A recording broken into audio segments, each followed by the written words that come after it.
Ang alingawngaw ng hagupit ng bagyong dalisay ay humupa na, ngunit ang mga bakas ng kanyang bagsik ay nanatili, nakaukit sa bawat sulok ng Hacienda de la Rosa. Nagkalat ang mga tangkay ng tubong bali-bali, parang mga pinaglaruang posporo, habang ang mga kanal ng irigasyon ay umapaw sa putik at mga labi ng halaman. Ang hangin, dati ay puno ng matamis na amoy ng asukal, ngayoy mabigat sa halimuyak ng basang lupa at pinaglumang halaman. Sa gitna ng kaguluhang ito, sa puntong kung saan inaasahang lalabas ang may-ari, si Mateo de la Rosa ay isang figura ang namumukod tangi. Si Alia Santos, hindi siya nakasuot ng simpleng kasuotan ng manggagawa sa bukid, kundi isang eleganteng, kulay krema na linen dress na nagtatago sa kanyang balingkinitang pangangatawan, pinuno ng putik hanggang tuhod. Ang kanyang buhok, madilim at makintab, ay nakatali sa isang simpleng shinyon, ngunit may ilang hibla ang kumawala at sumayaw sa kanyang noo na pinagpapawisan. Ang mga kamay niya, bagaman sanay sa pinong gawain, ay buong tiwala na iwinawasiwas, nagbibigay ng matalim at diretsyong utos sa mga nagtatrabaho. Doon muna tayo sa bahagi ng lapas. Sigaw niya. Ang tinig ay malakas at malinaw, hindi alintana ang ingay ng mga tao at makina. Ang priority ay ang drainage. Kung hindi natin naayusin yan, masisira ang lahat ng itinanim. Ang mga manggagawa na sanay sa tradisyonal na pamumuno ng pamilya de la Rosa ay nagkatinginan. Hindi nila inaasahan ang ganitong klaseng desisyon mula sa isang babae, at lalo na mula sa isang babaeng tila bagong salta at may ayos pang syudad. Ngunit ang paraan niya ng paghawak sa sitwasyon, ang kanyang malalim na pagkaunawa sa bawat detalye ng operasyon ng tubuhan ay nakakamangha. May kakaiba siyang kakayahan na makita ang problema bago pa man ito lumala at magbigay ng solusyon na hindi pa naiisip ng marami. Alia, Ija, sigurado ka ba talaga riyan? Tanong ni Manang Elena, ang matagal ng mayordoma ng hacienda, na lumapit dala ang isang maliit na tuwalya at isang basong tubig.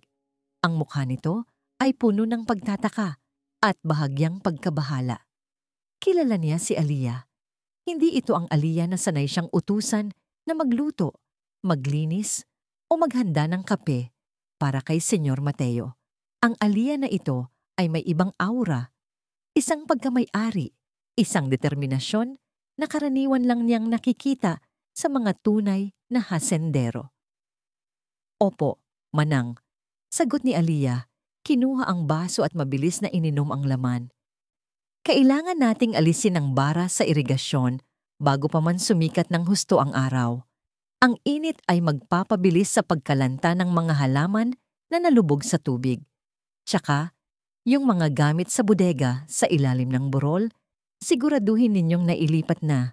Baka gumuho ang lupa doon. Napakunot ang noo ni Manang Elena.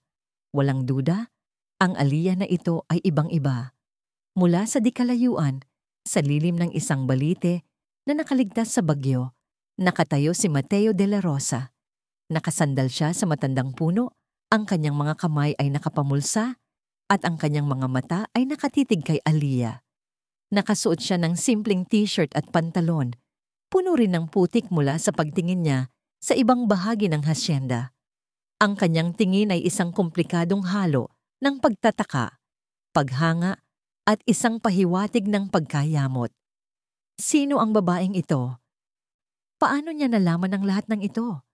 At bakit siya ang namumuno sa halip na siya ang may-ari?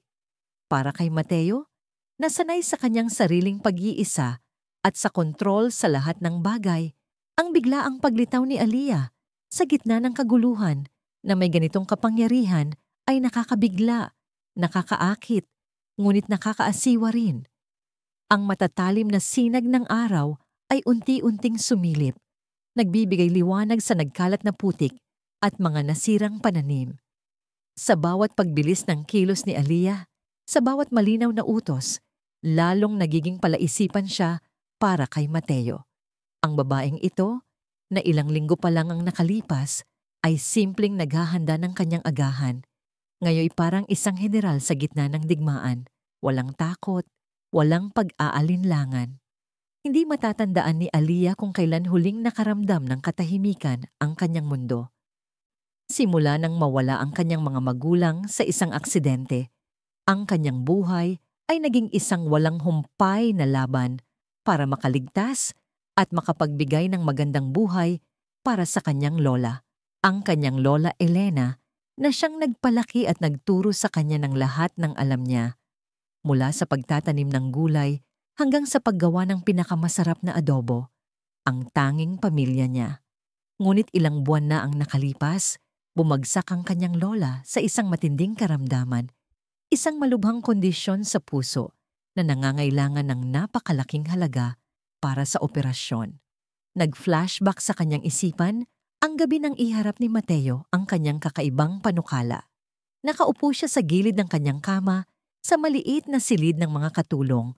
Tinitingnan ng lumang larawan nila ng lola. Ang kanyang puso ay puno ng kirot at kawalan ng pag-asa.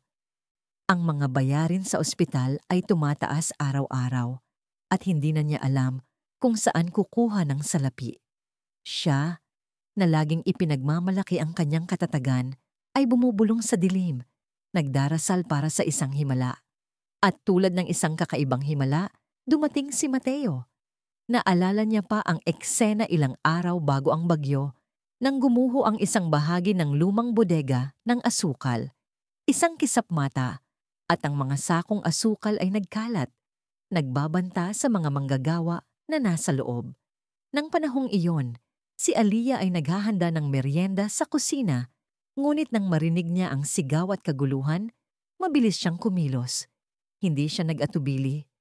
Gamit ang kanyang karanasan sa pag-aalaga ng mga hayop at paggawa ng maliliit na gawaing bukid kasama ang kanyang lola, nakahanap siya ng paraan upang maayos na mailabas ang mga manggagawa.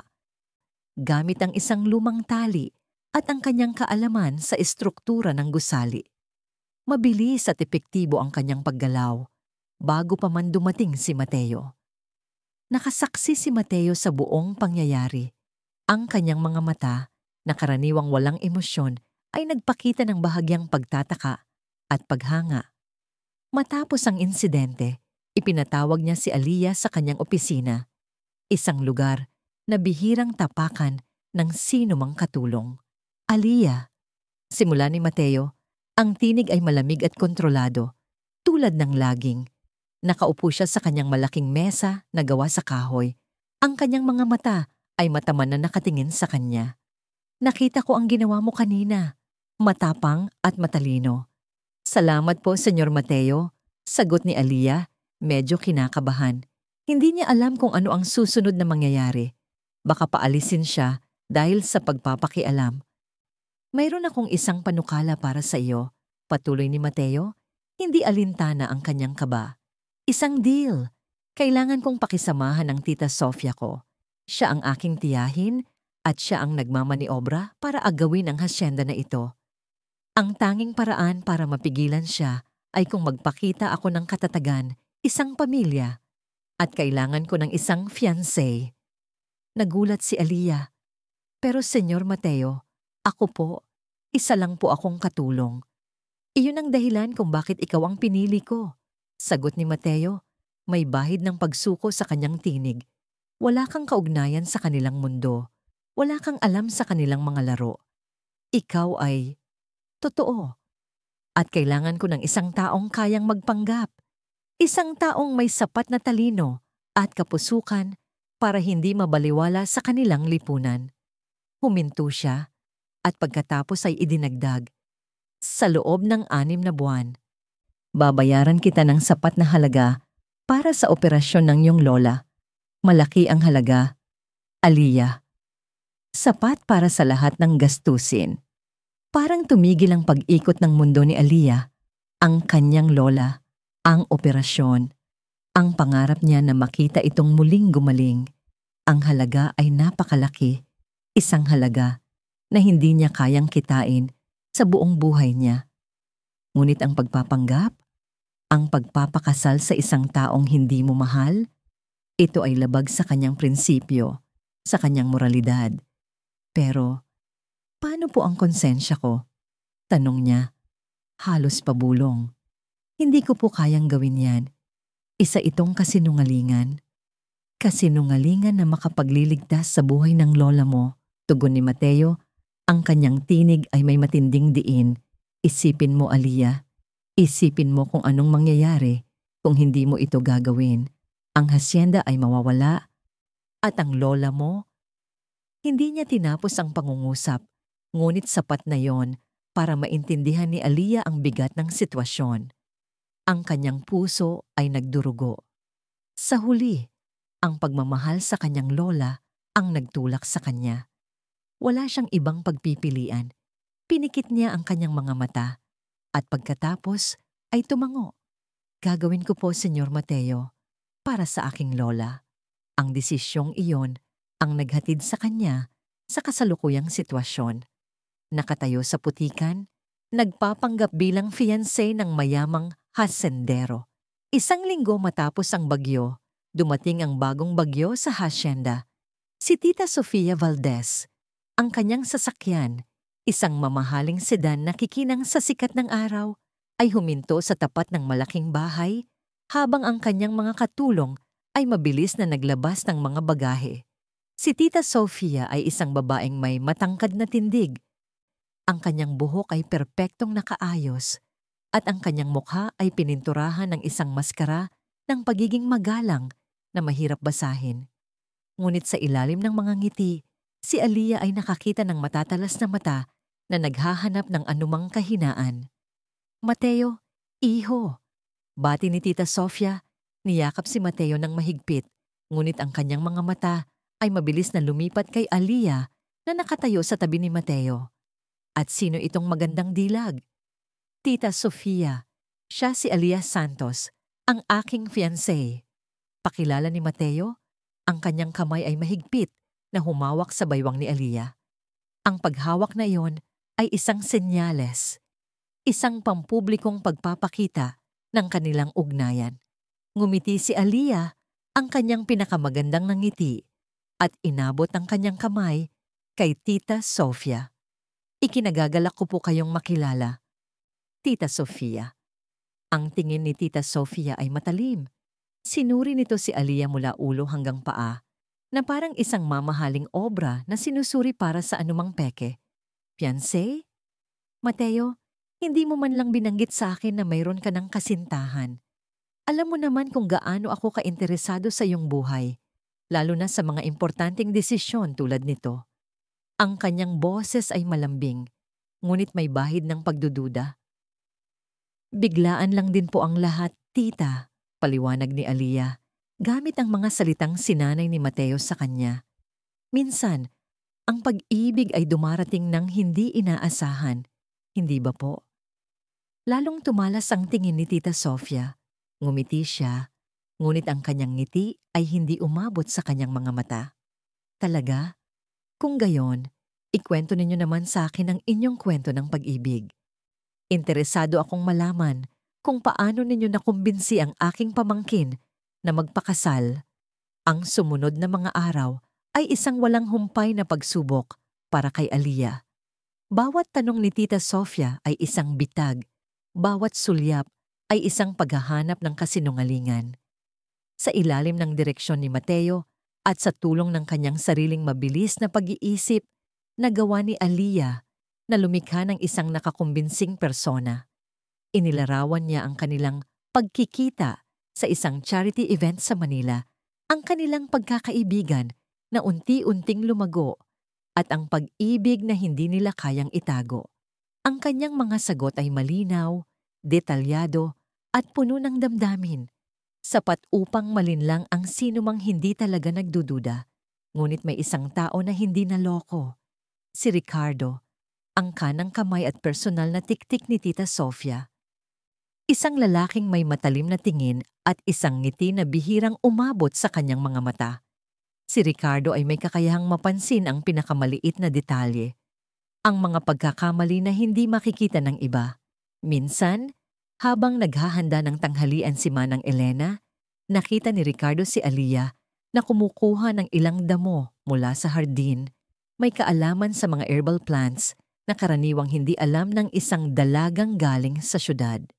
Sa ibang pagkakataon, nang dumalo sila sa isang pagpupulong sa mga manggagawa, narinig niya si Aliyah na madaling nakapagtagalog nang mayroong malalim na salitang bukid na bihira marinig sa mga taong lumaki sa syudad. Ang kanyang paghawak sa isang lumang tool sa bukid ay natural, walang pag-aalinlangan. Ang mga maliit na detalye na ito ay nagtatanim ng buto ng pagdududa sa isip ni Ricardo. Ang babaeng ito ay masyadong bihasa sa pamumuhay sa hasyenda para maging isang bagong salta. Matapos ang isang partikular na nakakapagod na hapunan kasama si Tita Sofia, kung saan halos hindi nakahinga si Aliyah sa dami ng tanong at pagsubok, pakiramdam niya ay sasabog na ang kanyang ulo. Nagpaalam na si Tita Sofia at Ricardo at ang malaking bahay ay nabalot ng katahimikan. Sumandal si Aliyah sa pader, pumikit at bumuntong hininga. Ang pagpapanggap ay nakakapagod. Nang iminulat niya ang kanyang mga mata, nakita niya si Mateo na nakatayo sa dilim ng pasilyo, nakatitig sa kawalan. Ang ilaw mula sa kandila sa sala ay bahagyang tumama sa kanyang mukha. Inilantad ang pagod at kalungkutan sa kanyang mga mata. Sa kabila ng kanyang karaniwang malamig na ekspresyon, ngayong gabi, ang kanyang mga balikat ay tila bumagsak sa bigat ng mundo. Nakita ni Aliyah ang hindi niya karaniwang nakikita, ang isang lalaking mag-isa na haharap sa napakaraming responsibilidad at pagtataksil. Walang pag-aalinlangan, lumapit si Aliyah. Hindi niya alam kung bakit, ngunit may isang bagay sa mga mata ni Mateo ang nagtulak sa kanya. Marahan niyang inilagay ang kanyang kamay sa balikat ni Mateo. Ang pagdampi ng kanyang kamay ay magaan, ngunit puno ng sinseridad. Biglang nagulat si Mateo. Mabilis siyang lumingon, ang kanyang mga mata ay naningkit. Ngunit nang makita niya si Aliyah, ang pagiging maingat ay unti-unting nawala sa kanyang mukha. Hindi niya ito itinulak palayo. Sa halip, ang kanyang mga kalamnan ay huminto at isang kakaibang pakiramdam ang dumaloy sa kanilang dalawa.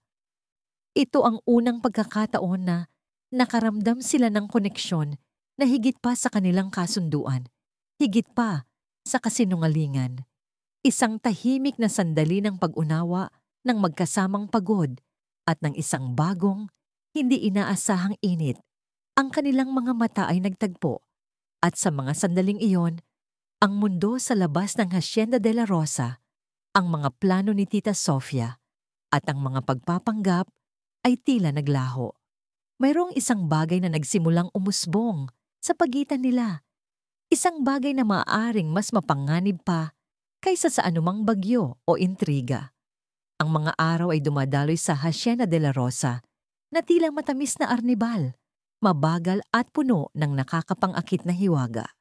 Ngunit para kina Aliyah at Mateo, ang bawat pagliwanag ng araw ay isang panibagong hamon.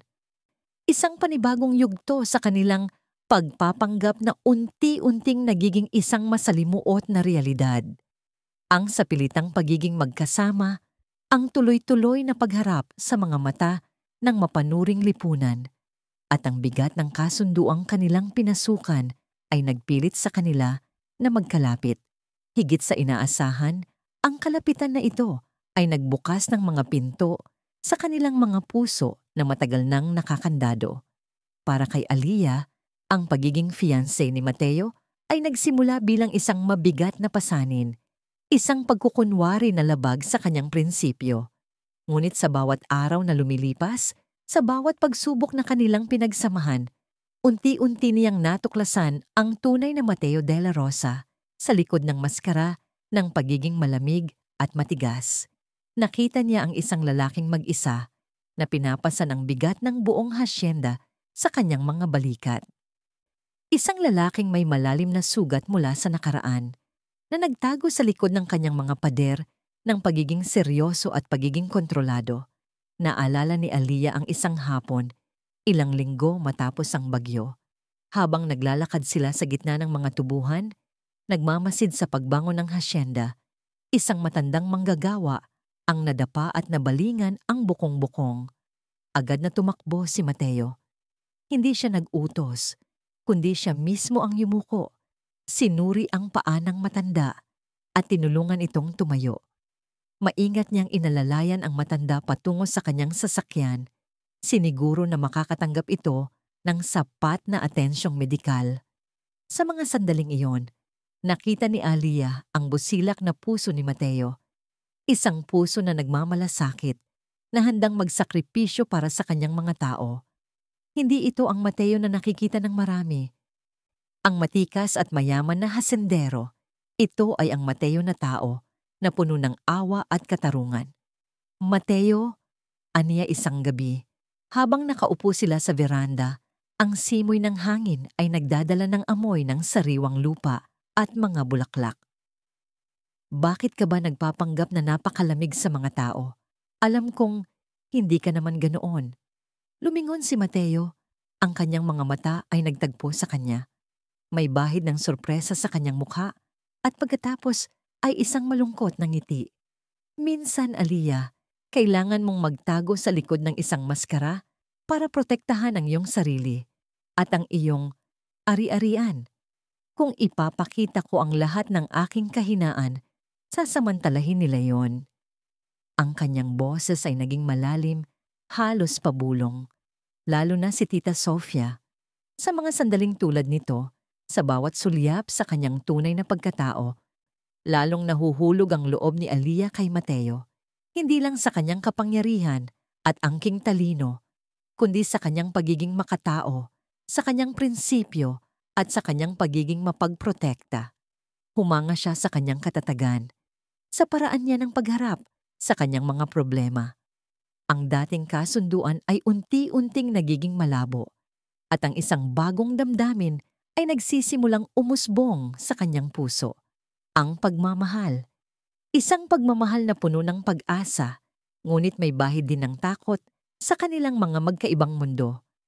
Para naman kay Mateo, ang pagdating ni Aliyah ay parang isang sariwang hangin sa kanyang matagal ng nakakandadong mundo. Sanay siya sa mga babaeng naghahanap ng kayamanan at kapangyarihan, sa mga babaeng lumaki sa mundo ng kasinungalingan at pagpapanggap. Ngunit si Aliyah ay iba. Siya ay matalino, walang takot, at may puso na puno ng kabutihan.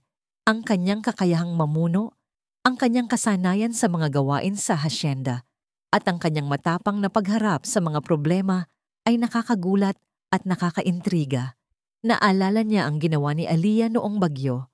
Ang paraan niya ng pagbibigay utos, ang kanyang pagkaunawa sa bawat detalye ng operasyon ng tubuhan, ay higit pa sa kanyang inaasahan.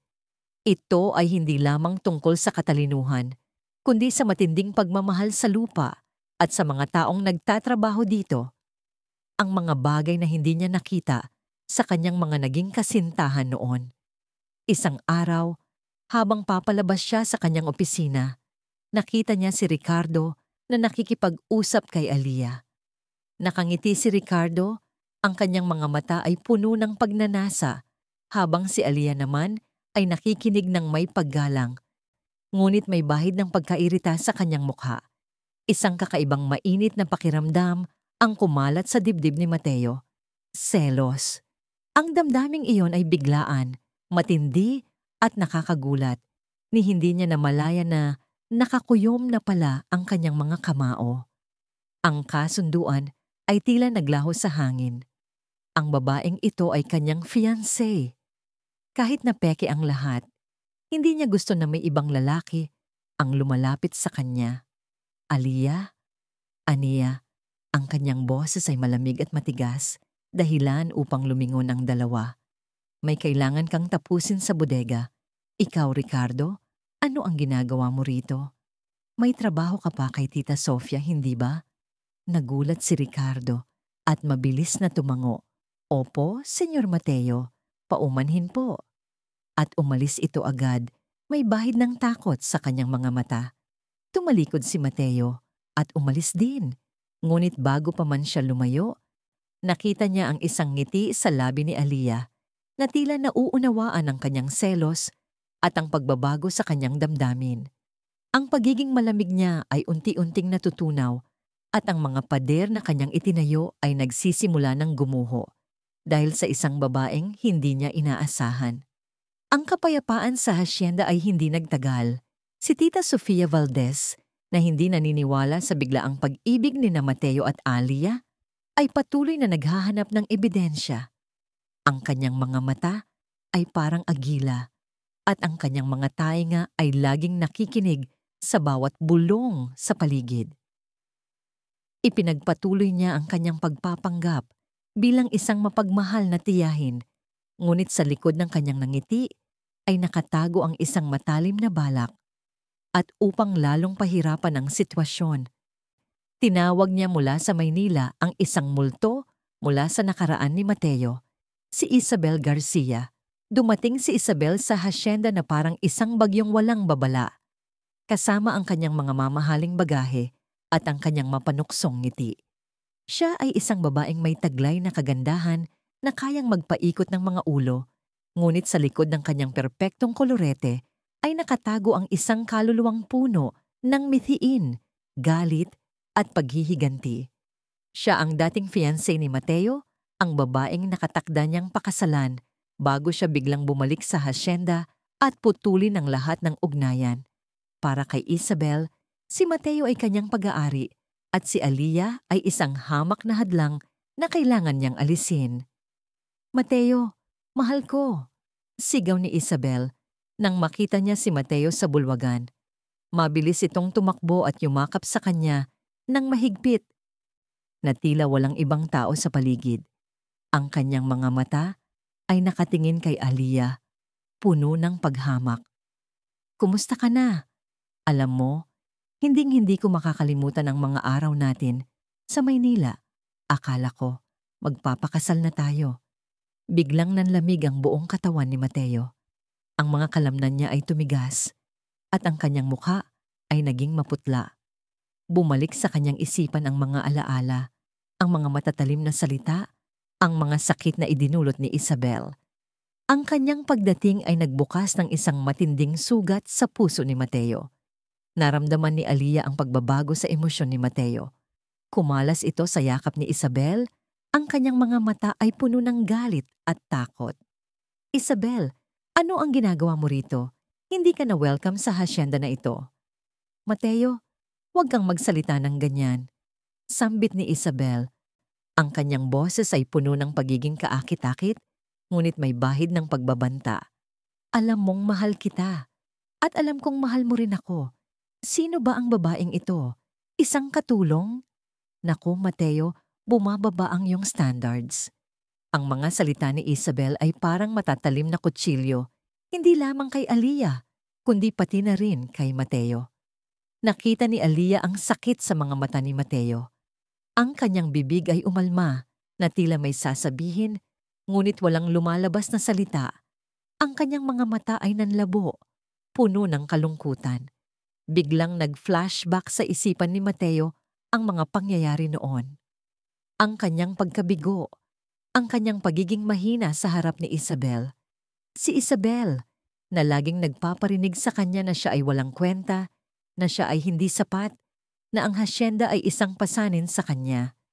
Ang mga matatalim na salita, ang mga pangungutya, ang mga pisikal na pananakit na dulot ni Isabel sa kanyang damdamin. Naalala niya ang mga gabi na umiyak siya ng palihim, ang kanyang pagkawala ng kumpiyansa sa sarili. Ito ang dahilan kung bakit siya naging malamig, naging matigas, at naging takot magmahal. "Isabel, sapat na," sambit ni Alia, lumapit sa tabi ni Mateo at hinawakan ang kanyang kamay. Ang kanyang boses ay malakas at puno ng tapang. "Wala kang karapatan na magsalita ng ganyan kay Mateo, at lalong wala kang karapatan na insultuhin ako. Kung mayroon kang sasabihin, sabihin mo ng may paggalang." Ngumisi si Isabel. "Naku, may ipinaglalaban na pala ang ating katulong. Mateo, talaga bang gusto mong makasama ang isang babaeng ganyan? Isang babaeng mula sa putikan?" "Ako, Isabel, ay hindi mula sa putikan. Mariing sagot ni Aliyah. Ako ay mula sa lupa, sa hirap at sa pagod, at ipinagmamalaki ko iyon. Hindi tulad mo na ang ganda ay panlabas lang, ngunit ang kalooban ay puno ng poot at inggit. Ang mga salita ni Aliyah ay parang sampal sa mukha ni Isabel. Namula ito at ang kanyang mga mata ay nagpakita ng matinding galit. Ngunit bago pa man makasagot si Isabel, hinigpitan ni Mateo ang hawak sa kamay ni Aliyah. Nakatingin siya kay Aliyah. Ang kanyang mga mata ay puno ng paghanga at pagmamahal. Ito ang unang pagkakataon na mayroong nagtanggol sa kanya sa harap ni Isabel. Ito ang unang pagkakataon na mayroon siyang naramdamang pagmamahal na totoo, na walang halong balak. Umalis ka na, Isabel. Sambit ni Mateo, ang kanyang boses ay matatag. Wala kang lugar dito, at kung manggugulo ka pa, ipapa-eskorta kita palabas. Umalis si Isabel, ngunit ang kanyang mga mata ay puno ng pagbabanta. Alam ni Aliyah na hindi ito ang huli. Ngunit sa sandaling iyon, ang tanging mahalaga ay ang init ng kamay ni Mateo at ang kanilang mga puso na magkadugtong. Ang presensya ni Isabel sa hasyenda ay nagdala ng bagong tensyon. Bawat galaw ni Aliyah ay binabantayan at bawat sulyap ni Mateo ay puno ng pag-aalala. Ngunit sa kabila ng lahat, lalong lumalim ang kanilang relasyon. Ang bawat pagsubok ay nagpapatibay sa kanilang pagmamahalan. Isang gabi, muling bumuhos ang malakas na ulan. Isang tunay na bagyo na muling nagwasak sa ilang bahagi ng hasyenda. Ang ilaw sa buong lugar ay nawala at ang hangin ay malakas na humahampas sa mga bintana. Sa gitna ng dilim at kaguluhan, nabalitaan nila na nasira ang isa sa mga pangunahing bomba ng irigasyon na kailangan para sa bagong tanim. Kung hindi ito maayos agad, mamamatay ang mga pananim at malaking kawalan ito sa hasyenda. Walang pag-aalinlangan, nagpasya silang dalawa na ayusin ito. Kinuha ni Aliyah ang kanyang flashlight at si Mateo naman ay kumuha ng kanyang mga gamit. Sumuong sila sa malakas na ulan, sa gitna ng dilim at putikan. Nagtutulungan sila, nagpapalitan ng mga ideya at nagbibigay ng suporta sa isa't isa. Si Aliyah ay kasing bilis at kasing talino ni Mateo sa paghahanap ng solusyon. Siya ang naghawak ng flashlight, siya ang nagbigay ng tamang tool, at siya ang nagbigay ng tamang payo. Dapat dito ang problema, Mateo, sabi ni Aliyah habang tinuturo ang isang bahagi ng bomba. Mayroon kasing bara sa loob. Kailangan nating tanggalin ang tornilyong ito. Pero hindi ito gumagalaw, sagot ni Mateo habang pinipilit na tanggalin ang tornilyo. Subukan mong gumamit ng pampadulas, mungkahi ni Aliyah. Mayroon ako sa aking toolbox sa bodega. At ganoon nga ang ginawa nila. Sa ilalim ng malakas na ulan, sa gitna ng dilim, nagtrabaho sila ng magkasama na parang isang tunay na mag-asawa. Walang anumang pag-aalinlangan, walang anumang pag-aalangan. Tanging ang kanilang layunin na ayusin ang problema at protektahan ang hasyenda. Matapos ang ilang oras na pagtatrabaho, sa wakas ay naayos din nila ang bomba. Muling umandar ang tubig at ang mga pananim ay naligtas. Pagod na pagod sila, ngunit ang kanilang mga puso ay puno ng kagalakan. Bumalik sila sa bahay, basang-basa at puno ng putik. Umupo sila sa sala, sa harap ng fireplace. Ang init ng apoy ay nagbigay ng ginhawa sa kanilang mga katawan. Ang katahimikan ay bumalot sa kanila. Ngunit ito ay isang katahimikan na puno ng pag-unawa. Lumingon si Mateo kay Aliyah. Ang kanyang mga mata ay puno ng paghanga. Salamat, Aliyah. Aniya, ang kanyang boses ay malalim. Hindi ko ito magagawa kung wala ka. Ngumiti si Aliyah. Nagtrabaho lang po ako, Mateo. Parte ito ng kasunduan. Ngunit hindi ito tungkol sa kasunduan. Ang kanilang mga mata ay nagtagpo.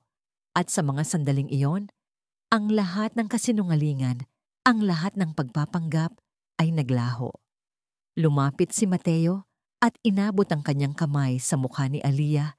Hinaplos ang basang buhok nito. Ang kanyang mga mata ay bumaba sa mga labi ni Aliyah na tila nagtatanong. Lumapit pa siya. Dahan-dahan, ang kanilang mga hininga ay nagsalubong. Ang kanilang mga puso ay bumibilis, na tila naghahanda para sa isang halik. Ang unang halik ng pagmamahalan. Ngunit bago pa man maganap ang halik, biglang lumayo si Mateo. Ang kanyang mga mata ay nagpakita ng sakit at pagkatapos ay takot. Ang katotohanan ng kanilang sitwasyon, ang kasinungalingan, ang agwat sa lipunan ay biglang bumalik. Parang isang malamig na hampas ng hangin. Hindi nila maaring gawin ito.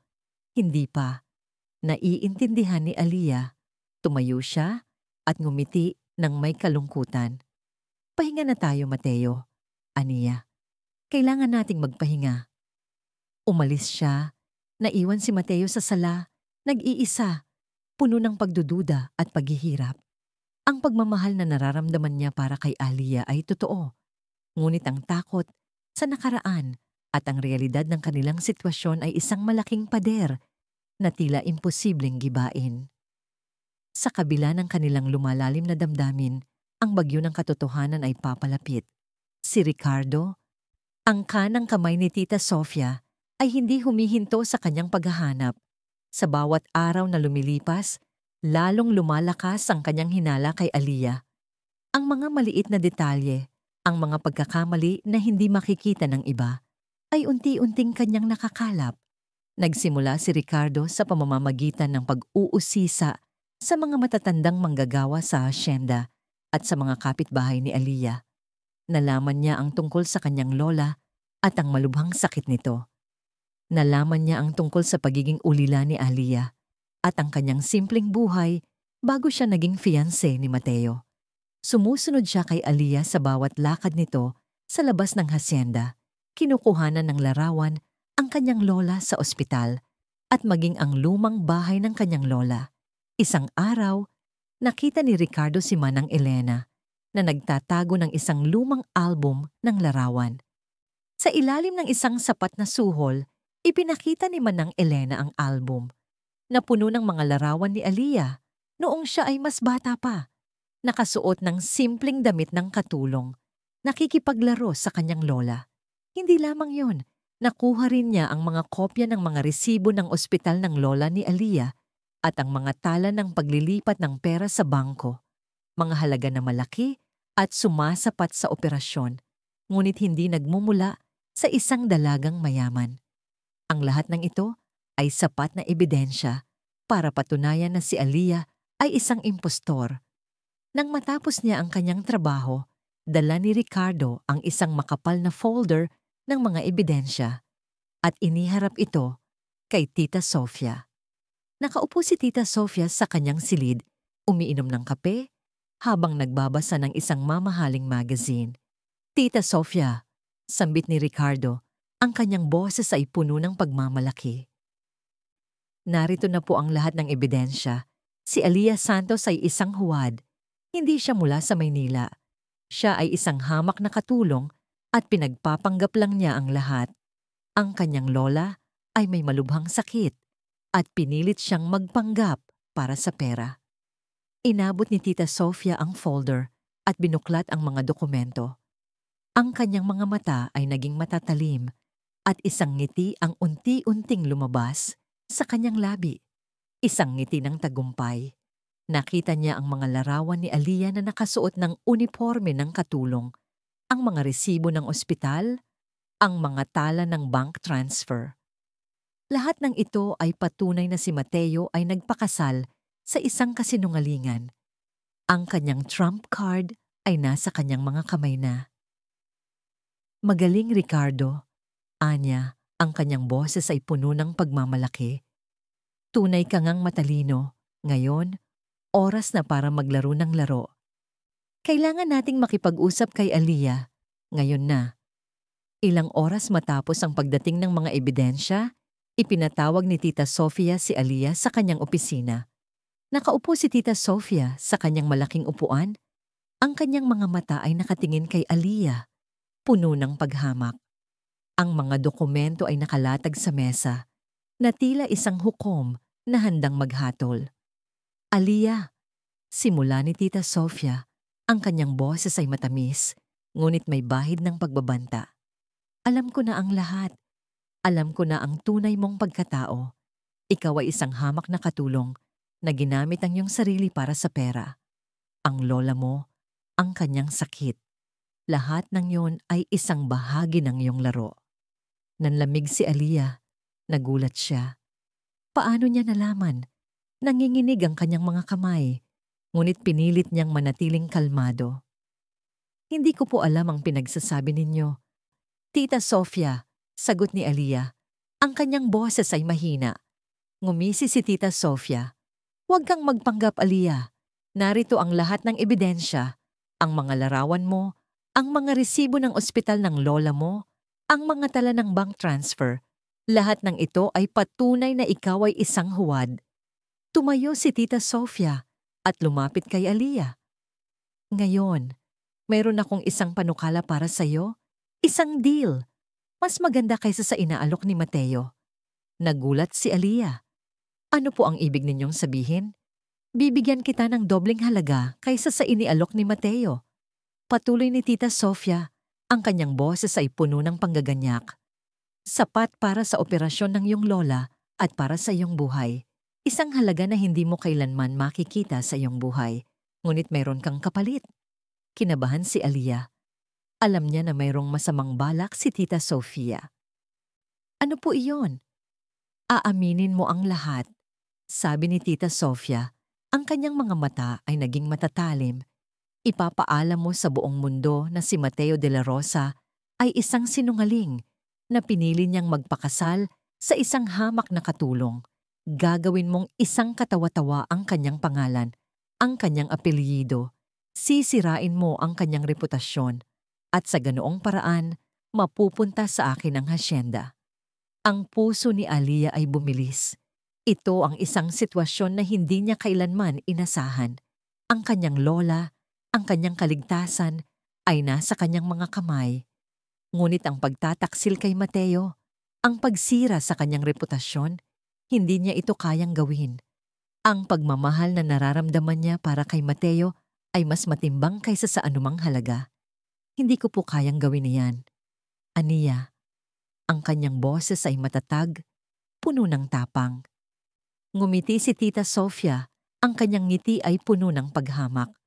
Talaga? Kung gayon, mag-isip ka ng mabuti, Aliyah. Ang buhay ng iyong lola ay nasa iyong mga kamay. Kung hindi mo ito gagawin, mamamatay ang lola mo. At si Mateo, siya ang magbabayad ng lahat ng kasalanan mo. Ano ang pipiliin mo, Aliyah? Ang buhay ng iyong lola o ang iyong pagmamahal na puno ng kasinungalingan?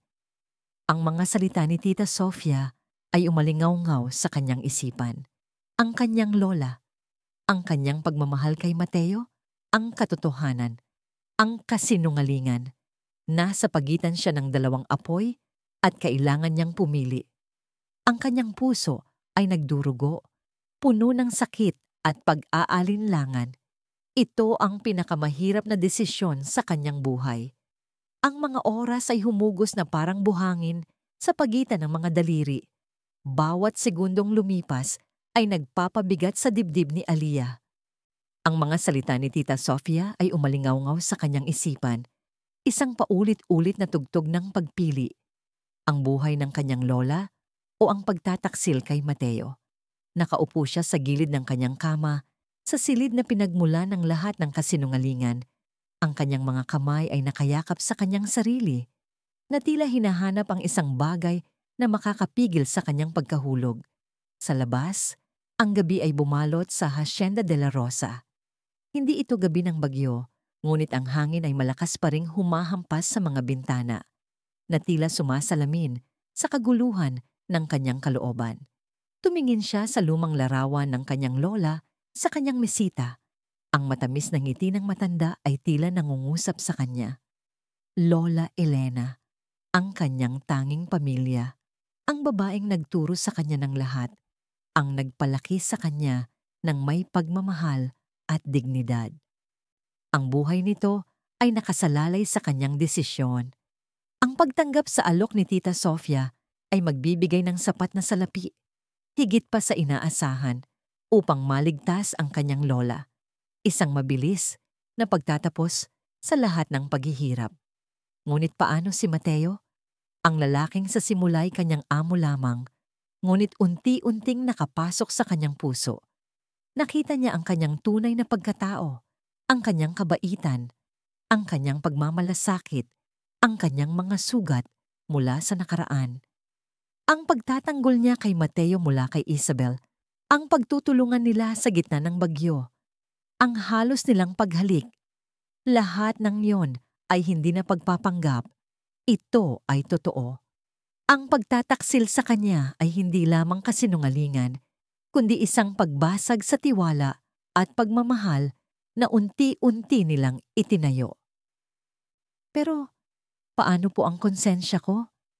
Ang kanyang sariling mga salita sa una nilang kasunduan ay bumalik sa kanya. Nasaan na ang kanyang prinsipyo, ang kanyang dignidad? Kung pipiliin niya ang pera, kahit para sa pinakadakilang dahilan, hindi ba't magiging katulad lang siya ng mga taong kinamumuhian niya? Si Tita Sofia, si Isabel, na naghahabol sa kayamanan nang walang konsiderasyon sa iba, ang kanyang puso ay nagdurugo. Kung tatanggihan niya ang alok ni Tita Sofia, mapapahamak ang hasyenda at marahil pati si Mateo. Ngunit ang mas matindi, ang kanyang lola. Hindi niya kayang isipin ang posibilidad na mawala ang kanyang lola dahil sa kanyang desisyon. Ang mga luha ay nagsimulang dumaloy sa kanyang mga mata, mainit at maalat. Ang bigat ng mundo ay nasa kanyang mga balikat. Bumangon siya at lumapit sa bintana.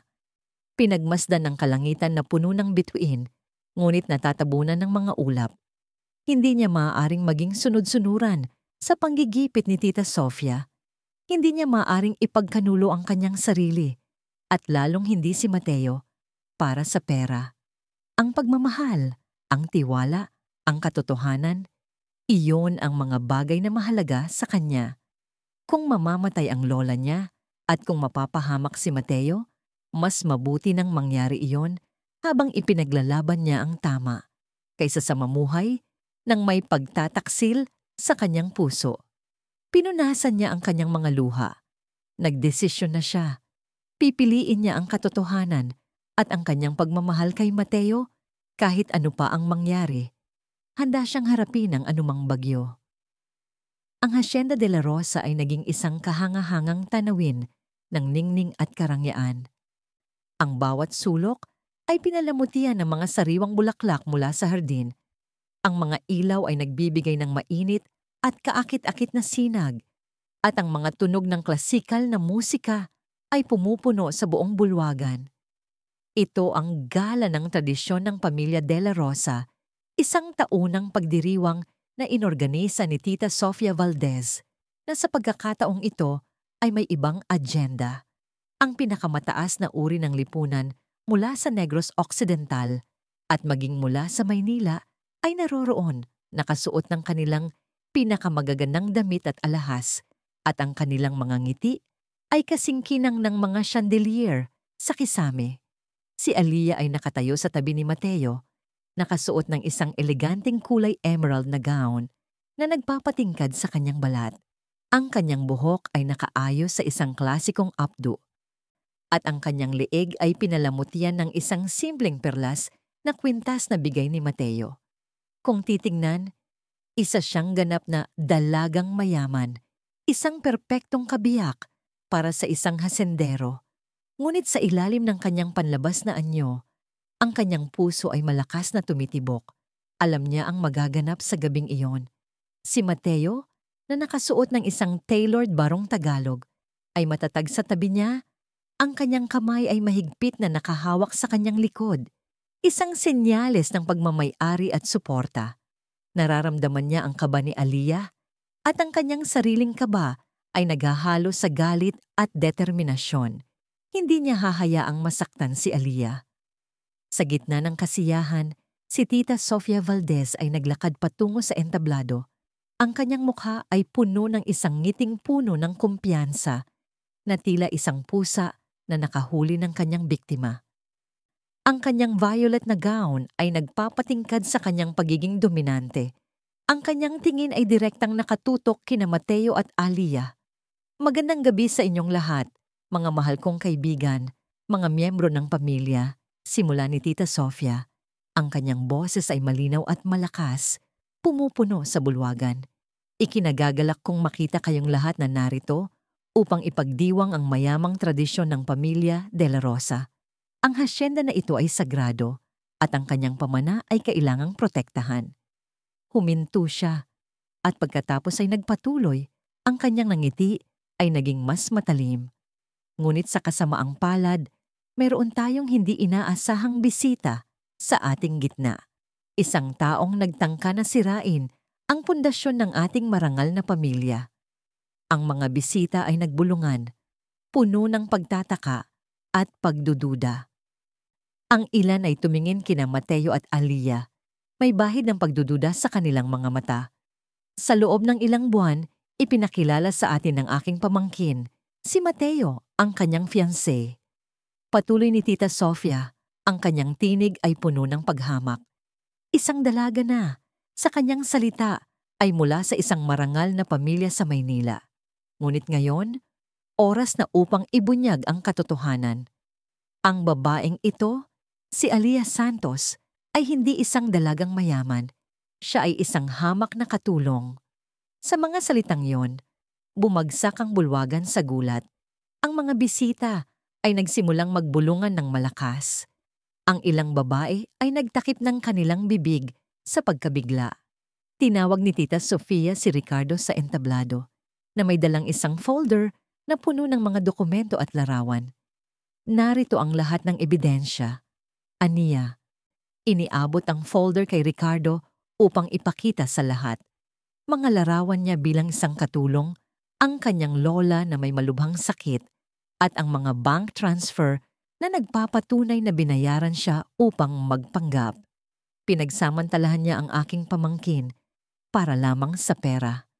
Ngumiti si Tita Sofia at pagkatapos ay tinawag si Isabel Garcia sa entablado. Dumating si Isabel, nakasuot ng isang mapangakit na red dress. Ang kanyang mga mata ay puno ng paghihiganti. Oo, Tita Sofia ay tama. Sabi ni Isabel, ang kanyang boses ay matinis at puno ng paghamak. Si Mateo, ang aking dating fiancé, ay naging biktima ng babaeng ito. Isang manggagamit, isang taong walang kahihiyan. Hindi siya nararapat sa pamilya De La Rosa. Hindi siya nararapat kay Mateo. Siya ay isang salot sa ating lipunan. Ang mga pananalita ni Tita Sofia at Isabel ay parang matatalim na kutsilyo, bawat salita ay tumatagos sa puso ni Aliyah. Naramdaman niya ang matinding kahihiyan, ang init sa kanyang mukha. Gusto niyang tumakbo, magtago, lumubog sa lupa. Ngunit sa sandaling iyon, naramdaman niya ang init ng kamay ni Mateo sa kanyang kamay, mahigpit, puno ng suporta. Tumingin siya kay Mateo. Ang kanyang mga mata ay puno ng takot at pagmamahal. Si Mateo ay tumango sa kanya, isang senyalis ng pagtiyak. Nagpakatatag si Aliyah. Hindi siya pwedeng sumuko. Hindi niya pwedeng hayaan na masira ang kanyang dignidad. Sapat na! Isang malakas na tinig ang umalingaw-ngaw sa bulwagan, nagpatigil sa lahat ng bulungan at pagtataka. Si Mateo de la Rosa. Naglakad siya patungo sa entablado. Ang kanyang mga mata ay ninitingian. Ang kanyang mukha ay puno ng matinding galit at determinasyon. Ang kanyang lakad ay matatag, puno ng awtoridad, at sa bawat hakbang, naramdaman ng lahat ang bigat ng kanyang presensya. Nang makarating siya sa entablado, hinila niya si Aliyah sa tabi niya at hinawakan ang kanyang kamay ng mahigpit. Ang kanyang tingin ay direktang nakatutok kina Tita Sofia at Isabel. Ang kanyang mga mata ay parang apoy. Tama kayo, Tita Sofia, simula ni Mateo. Ang kanyang boses ay malakas at malinaw, puno ng lamig na bumabalot sa buong bulwagan. Ang lahat ng sinabi ninyo tungkol sa paunang kasunduan ay totoo. Nagpanggap kami. Oo, Totoo na binayaran ko si Aliyah upang magpanggap na aking fiancé dahil sa matinding panggigipit na natatanggap ko mula sa inyo, tita. Dahil sa inyong walang sawang pagtatangka na agawin ang hasyenda na ito.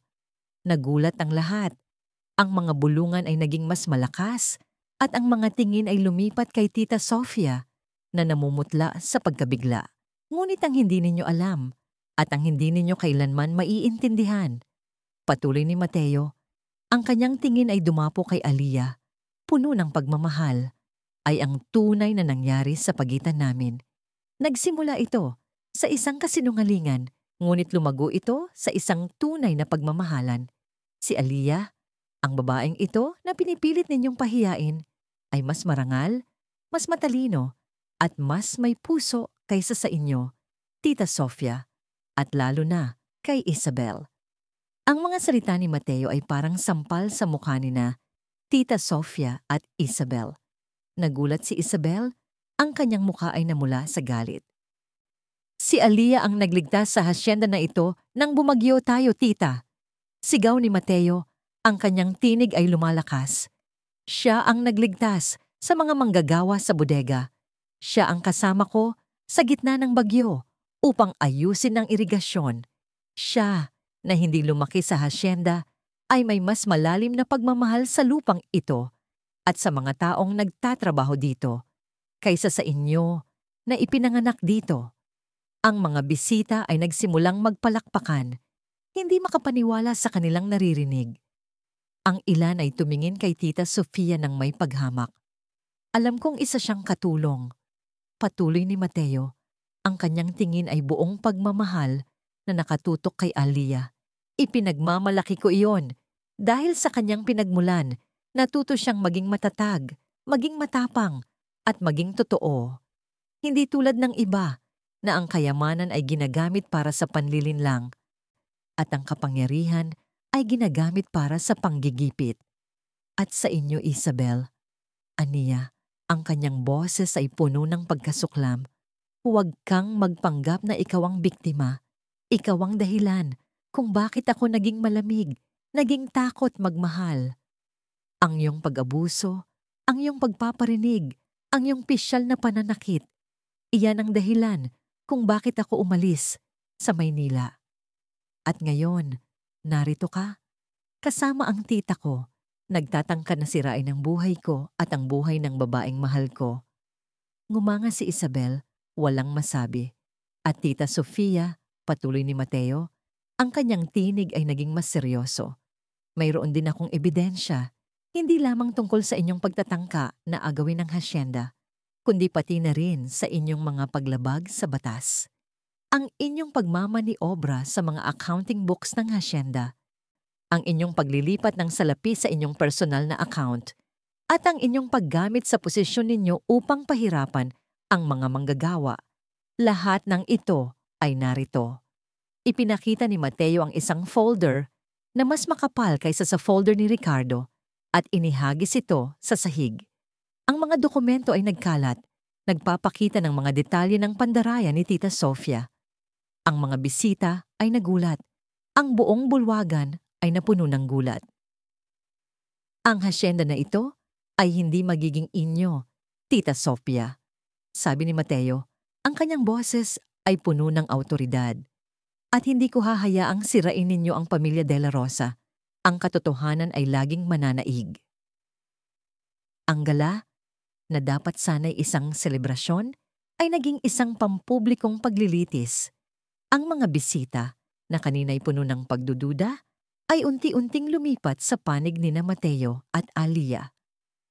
Ang mga bulungan ay naging mga pagsuporta at ang mga tingin ay naging mga paghanga. Sina Tita Sofia at Isabel, na kanina'y puno ng kumpiyansa, ay ngayon ay namumutla at ang kanilang mga mata ay puno ng takot. Ang kanilang mga plano ay nabigo. Sa loob ng ilang saglit, naglaho ang mga taga-suporta ni na Tita Sofia at Isabel. Ang mga investigador ay dumating at si Tita Sofia ay hinuli, kasama si Ricardo. Si Isabel, na puno ng galit at kahihiyan, ay umalis ng walang imik.